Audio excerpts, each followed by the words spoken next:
with Tom Brokaw. Tonight, America at war. Good evening. As the United States and its allies stepped up their massive air raids on Iraq and Kuwait under mostly clear skies today, Saddam Hussein again went to the Scud missiles and civilian targets as a counterstrike, hitting Israel and Saudi Arabia in quick succession. NBC's Martin Fletcher is in Tel Aviv tonight. Charles McLean is in Riyadh. Martin, we begin with you on the physical and the political damage to Israel. Tom, just as Israelis began to celebrate a quiet Sabbath, the skies opened up again. The American protective shield of Patriot missiles did its job, but not well enough. Israelis compared them to comets, shooting stars, fireworks.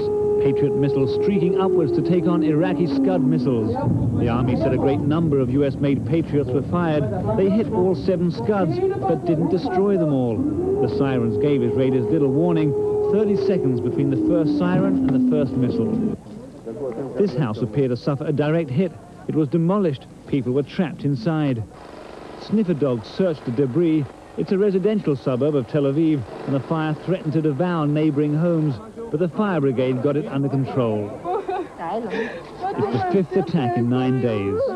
It was an almighty bang. We just lay flat and hoped it wouldn't affect us. And you were okay? Thank God we are okay, except for broken windows and shattered nerves.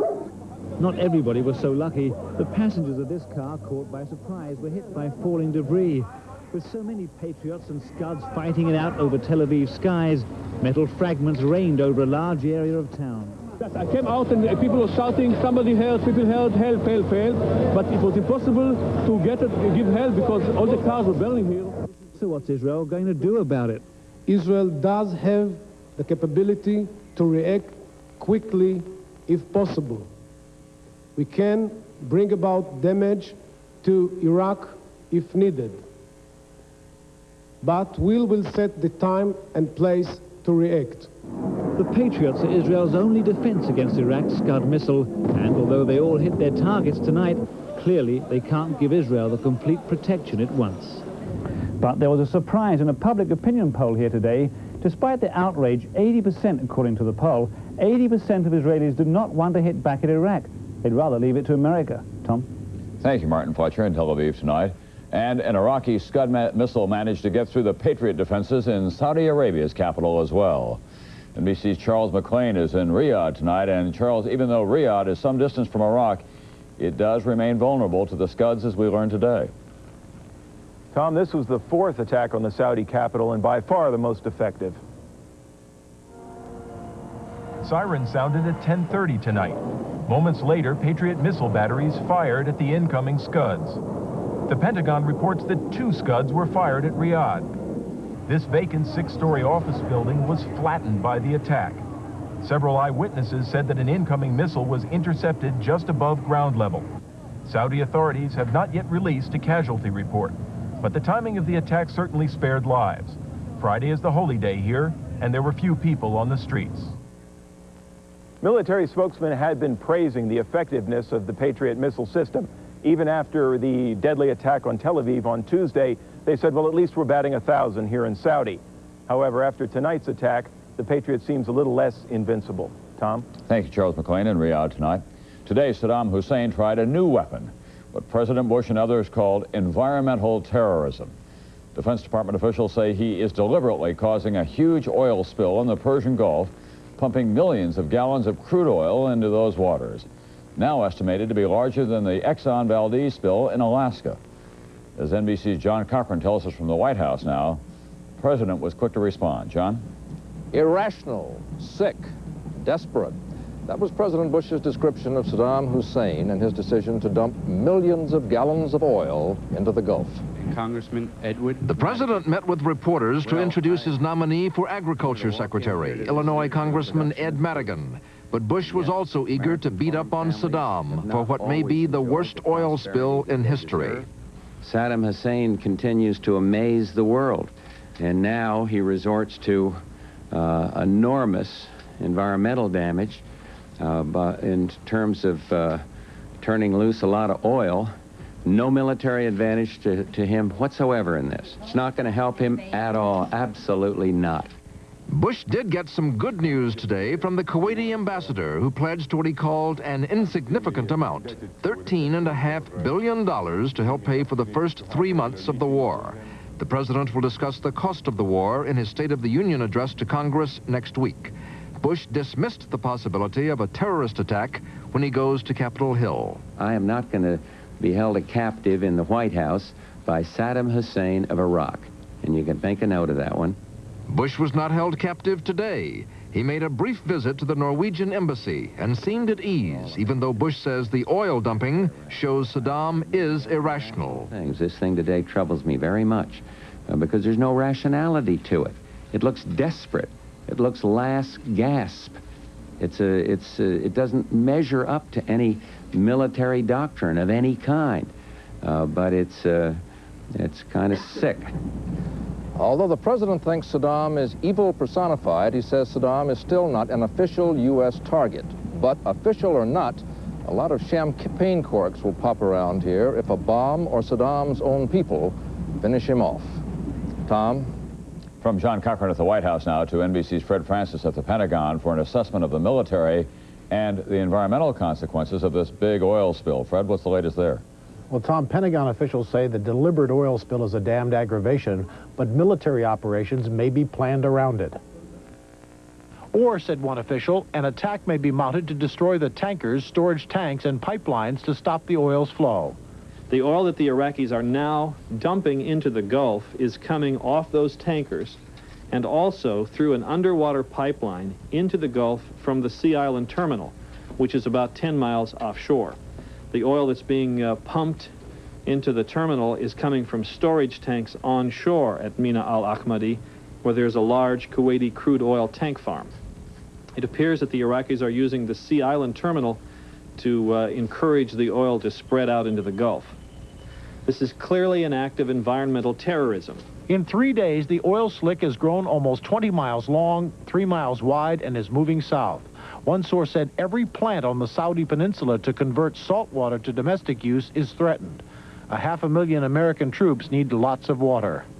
Those plants that are located close to the oil and the oil is relatively fresh, the impact is potentially large, since it fouls the flash evaporation plants and clogs the membranes on the reverse osmosis plants. But the Pentagon's General Tom Kelly scoffed at the military significance of the oil disaster. We have not come up with a final course of action. We do feel strongly that it's not going to have an impact on military operations. Other Pentagon sources say there is a big military worry. Allied warships sailing through the oil slick may develop problems with water intakes used for steam cooling systems. U.S. warplanes, specifically the stealth fighter bomber, could be ordered to attack the oil terminals, the pipelines, and storage tanks to stop the oil sabotage. There is a great reluctance to attack the Kuwaiti facilities because one of the major goals of this war is to save what is left of Kuwait. Tom? And Fred, you have some late information for us tonight on Iraq and its old enemy, Iran? That's right, Tom. U.S. intelligence officials are telling me that they're looking northeast now to Iran, that some of the Iraqi aircraft that have been evading U.S. planes have been flying into Iran for safe refuge, and not just to hide out in the air, but actually landing at Iranian airfields, apparently with the consent of the Iranian government. So it is a worrisome development. It has been going on for several days, not just warplanes, but large Iraqi transport planes landing in Iran. Tom? Thank you, Fred Francis at the Pentagon tonight. The most devastating part of the war today we couldn't see. That was the Allied air attack on Iraq and its military positions in Kuwait. It was the busiest day for these air raids so far. NBC's Arthur Kent is in Saudi Arabia now with what the Allies see as some encouraging signs. Arthur? Tom, senior officers were more upbeat here today, claiming that the constant pounding they've been giving to Iraqi military targets is producing tangible results. After 9 days of air assault, Allied war planners say Saddam Hussein's command and control systems are crumbling. They've been severely degraded so that the means of communication is slow and ineffective and inefficient in terms of running a fast-moving mobile battle. But some military analysts point out that the Iraqis' strength is digging in, resisting attack, and that in the Iran-Iraq war, Saddam Hussein did not rely on complex command structures. The Allies are pounding Iraqi air and ground forces that are likely acting on general orders given them before the war began. Today, however, initial signs that Saddam Hussein's troops are under pressure from bombing. There is certainly evidence from the prisoners that we've captured, from a certain number of defectors that have come across, that there are substantial numbers of Iraqis who would like to see the end of this war. One shift in Allied tactics, British Tornadoes will fly fewer low-level raids. 5 Tornadoes have been lost to ground fire. The British say with the Iraqi Air Force grounded at present, the risk far outweighs the benefit of these missions. Elsewhere, however, Allied pilots are scoring hits. The British commander here stopped just short of pity when speaking of Iraqi troops today. Condemned to their bunkers, he said, unable to withdraw, unable to surrender, because their leader won't let them. Tom? Looks a little windy there tonight, Arthur Kent. What's the weather conditions and the forecast for tomorrow? Very windy, very cold. That's going to be a complicating factor, as always, in air operations. Not so much for guided bombs, for smart bombs, but for free-falling ordnance, and a complication the Air Forces don't need. And what about bomb damage assessment? We keep hearing that phrase. Are you getting much of that information there at your end? Not much. We see some of it trickling back in terms of Sir Peter's comments about the command and control structure breaking down in Iraq and Kuwait. But really detailed assessment is going to take a longer period of time to see not only the effects to buildings, but also how the troops and how their commanders adapt to them. And that takes a period of time, period of days of observation. NBC's Arthur Kent tonight in Dhahran, Saudi Arabia. When Nightly News continues with America at war, the German factor for Saddam Hussein, and more news. Here it comes, the winning $10 million number from Publishers Clearinghouse. If this number is on your entry, start celebrating because you're the newest $10 million winner in the Publishers Clearinghouse sweepstakes. Ever feel too clumsy some mornings to make a pot of coffee? Wake up to Maxwell House filter packs. Coffee blended with Colombian beans. Pre-measured in their own filters. Because better beans do make better coffee. No fumbling, no bumbling. You get a perfect pot every time. Maxwell House filter packs blended with Colombian beans. Because better beans make better coffee. I have rich taste. I love the rich flavor of Sunsweet pitted prunes. Plump, tender, irresistibly sweet. I can almost taste them. Good idea. Only one prune tastes Sunsweet. Operation Desert Storm is up against an Iraqi war machine that Saddam Hussein assembled with the help of the Soviet Union, France, even the United States. One of Iraq's biggest suppliers, Germany. And today, the German Foreign Minister, Hans-Dietrich Genscher, got an earful from Saddam's favorite target, Israel. NBC's Don Oliver tonight. Genscher was told by Israeli officials there were German markings on fragments of the Scud missile. The German government has admitted German companies in 1989 illegally modified Iraq's Scud missiles to extend their range. Without the modification, they could not have reached Tel Aviv.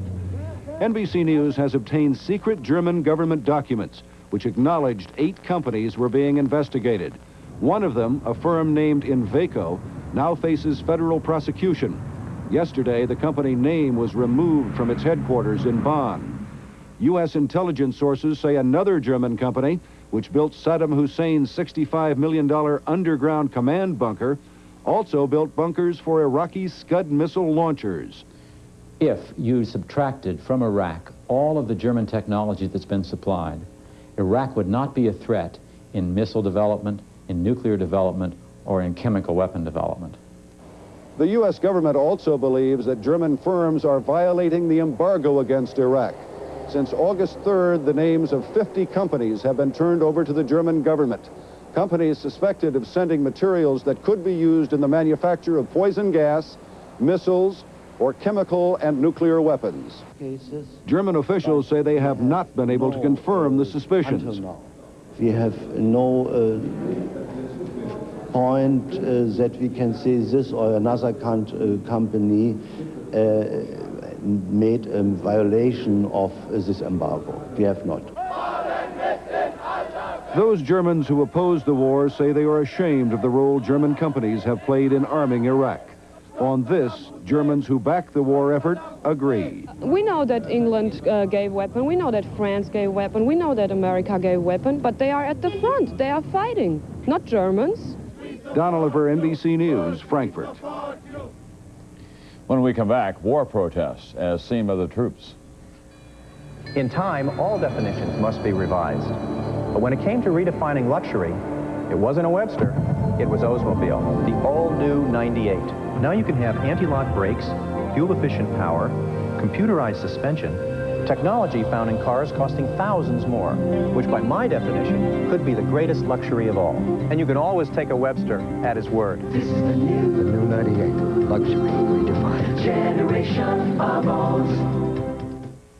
It's red. New Creamy Free is cholesterol and fat-free. Good for you and good tasting. Is there something wrong?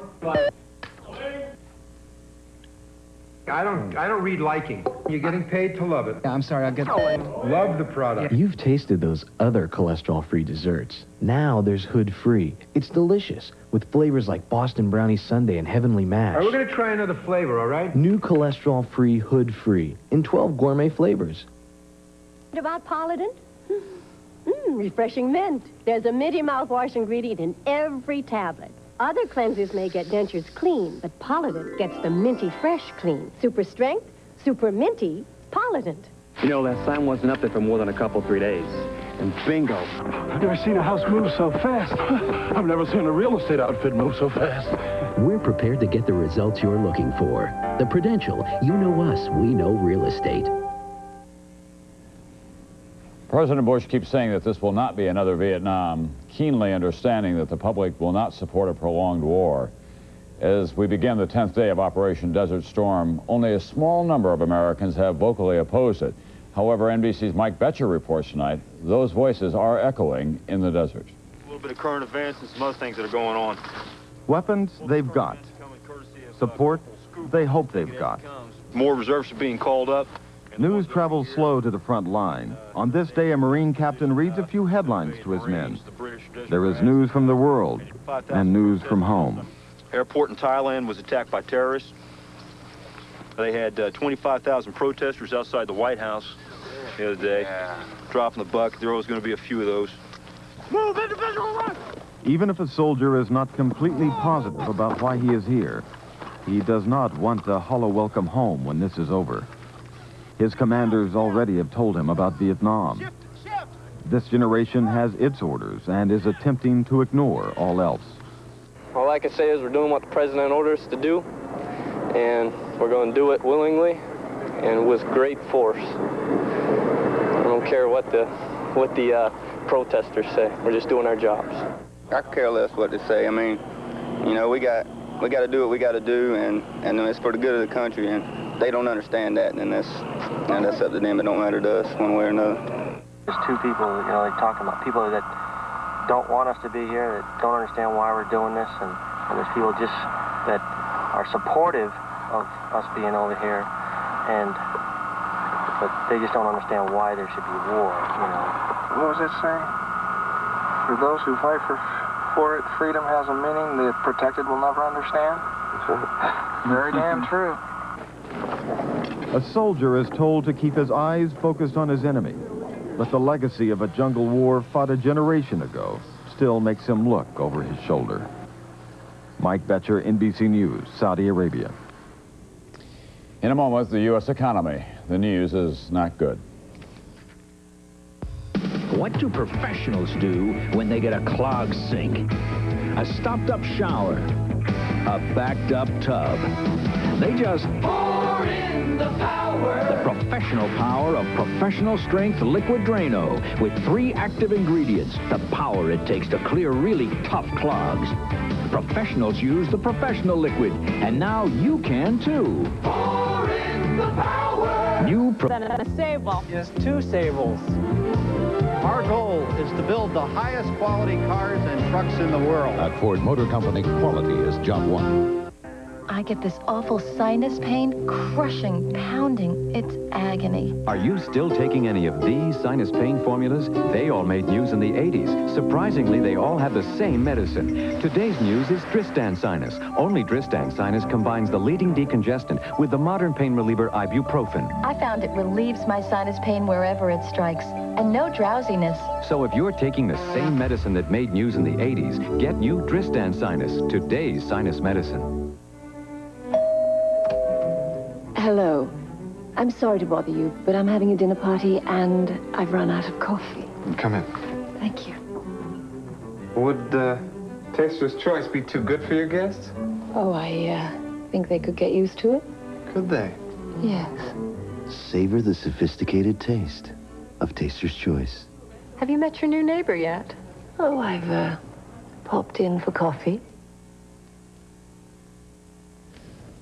There is strong new evidence tonight that the Persian Gulf crisis was the nail that sealed this economic recession.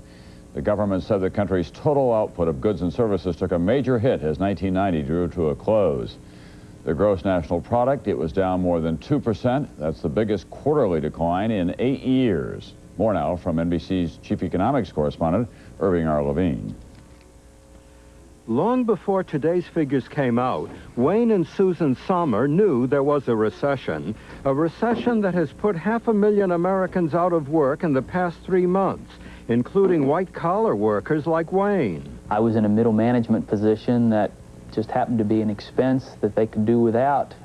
It was Iraq's invasion of Kuwait that tipped the slowing economy into recession, sending oil prices soaring and causing industry and consumers to cut back on spending.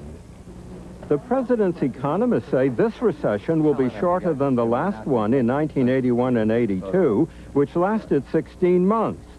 Shorter because of low inventories. Stores across the country, like Luskin's Electronics, have been cautious in stocking their shelves. In the last recession, stores were overstocked. This time, reordering from factories should begin sooner. Interest rates. The Federal Reserve has been nudging interest rates down to encourage Americans to borrow money and buy things. Last time, the Fed was pushing interest rates up to try to stamp out runaway inflation. Efficiency. U.S. companies have been preparing for a recession by cutting waste, becoming lean and mean. Companies are better able to ride out this recession and survive. A quick victory in the Persian Gulf would help get consumers spending again. If they were relieved of this anxiety, they would go back, spend, the economy would get out of a recession. Even in a recession, some businesses are prospering. They're coming in, they're talking about the war, and it gets their mind off the daily news. Irving R. Levine, NBC News, Washington. On Wall Street today, stocks closed up in heavy trading. The Financial Report has been brought to you by Merrill Lynch. We're bullish on the future. What traits do you look for in a financial firm? A herd mentality?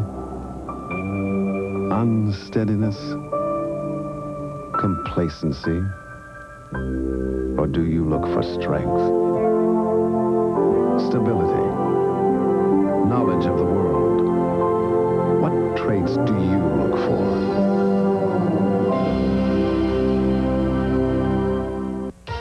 Do you love to exercise? I'm at one of the finest health spas and resorts going. I could enjoy a complete workout, sauna, massage, special Nautica spa diet. It's all right here. But what I really love about this health spa is that it goes everywhere I go. Take a 3, 4, or 7-day fun ship vacation on Carnival, the most popular cruise line in the world. Head up to here with antacid taste. Then get great flavor up to here with extra strength Maalox Plus Cherry Cream. Up to here with mint cream. Up to here with lemon Swiss cream. Maalox, you're the best. It's the strongest, best tasting antacid. Pain from just one sensitive tooth can start the domino effect. Pain can make you stop brushing, lead to plaque buildup, gingivitis, periodontal disease, even tooth loss. Sensodyne toothpaste helps stop the pain and the domino effect. Surprise! Quaker Oat Squares. You're gonna love them from square one. Love that crunch. Love the toasty taste. Love the touch of brown sugar. Surprise! Quaker Oat Squares. You're gonna love them from square one. On the home front, never have American children been so intimately involved in a distant war. A war that comes home in ways that they could not imagine. Tonight, NBC's Fred Briggs tells us about some kids in a small Massachusetts town and their pen pal. Students at the Varnum Brook Middle School have been writing to soldiers and Marines since September. Got to know some of them, who they were, what they liked to do. Found they had a lot in common. Many wrote to members of a Marine Aerial Observation Squadron commanded by Lieutenant Colonel Clifford Acree. He wrote a thank you letter to all of them. And some had seen him giving greetings to his family on television. Beautiful, sunny, nice San Diego. And then they saw this picture of him. What's your age? 39. How did you feel when you saw them on television? I thought, we know this guy. If he lives through this, you know, it'll be a miracle. And I, couldn't concentrate for, the rest of the day. And I was pretty upset. If that was my father, I'd feel like, oh my God, you know, this is my father on TV. He's looking like this. This is what's happening to him. I don't think they should have showed it on TV. I mean, it turned to horror, as though they had just been told their father or brother had been taken POW. Do you fear for their lives? Yeah, I do. For the lives of all pen pals that changed the war from something abstract to very personal. A hard lesson for 7th and 8th graders like 13-year-old Lisa Henderson. 1 minute they're all happy and everything, you know, I'm going to go get Saddam. And the next minute they're walking around like zombies. Lisa's mother, like a lot of parents, wonders how all this affects her child. At her age, she's just being bombarded with this so much. She's not used to this. So we're used to it because of the Vietnam War. She's not used to it. Our Thanksgiving was fun. We had turkey and ham and so many... Most of the letters to and from the Gulf were pre-war. What sports they like, the food, their families. It will be different now. The letters that they are starting to write just this week. I'm praying for you. I hope you'll come home safe. Home to old and new friends. Fred Briggs, NBC News, Pepperell, Massachusetts. Thank you, Fred Briggs. That's Nightly News Up to the Minute. I'm Tom Brokaw. Our special coverage of America at War will continue around the clock, and it will resume on many of these stations